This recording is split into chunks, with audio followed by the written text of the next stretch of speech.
if I'm the CEO of the company, or a product owner, or somebody who's maybe not suffering day to day with quality issues, but it has a direct interest, what should they be thinking about? What should they be asking themselves in this regard? What is the value that CloudBeat brings to them?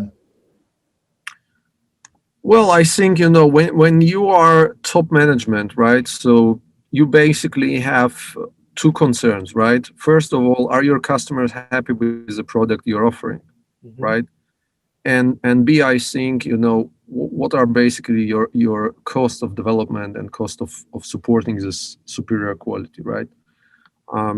So I think what we as a CloudBeat, as a platform offering is basically a relief in sense of being able to, go sleep to your bed and knowing that the product you have in production does has a superior quality, and you can actually sleep well and not think about, oh, will I have a production issues, did I deliver the version too fast, right? Was my agile cycle too short, or did I push too many? There are so many concerns on both on product level and CO level, with this crazy release cycles, and this really, I think most of software companies today are pushed to their edges, especially in coronavirus time when we need to push versions so often and so fast. And so I think with our intelligence AI-based platform, we really kind of give you assurance that your product is okay, and we can uncover defects and uncover different stability issues so much earlier in the cycle, so you can handle them earlier and you don't need to get to production and figure them out there.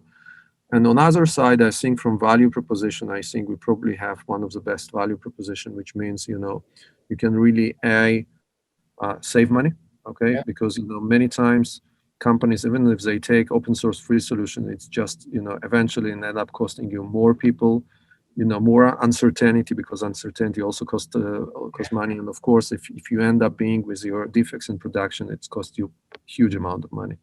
So I think we have this good combination, which we really see is appreciated by our customers. So, we let them really sleep well at night, and we can constantly show them the ROIs that whatever they pay, it makes sense, and it saves them money, and it makes them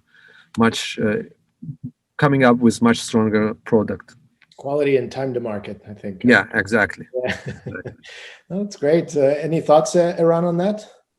Yeah, I think one of the things that we try and do, and I think is quite unique, is to not force ourselves on the customer's solution. And I think that's been done too much. So a customer usually would have to buy a whole tool chain or a certain solution, and to actually do a transition to that specific tool chain. What we do differently is we say, okay, we accept the fact that each company has its own tool sets and all, the way they do things. And what we try and do is to actually add a layer of quality integration or software or continuous testing over whatever they have. So if they have their own CI/CD tool, Jenkins or whatever that is, or they're using this test automation tool or another, they can simply just integrate our tools very seamlessly. And I think that's the amazing thing. That's the really secret sauce about what we're doing, is to try and take this company and seamlessly transition it to continuous testing without changing the whole procedures and throwing things away, but rather using exactly what they already have. And I think that's really been our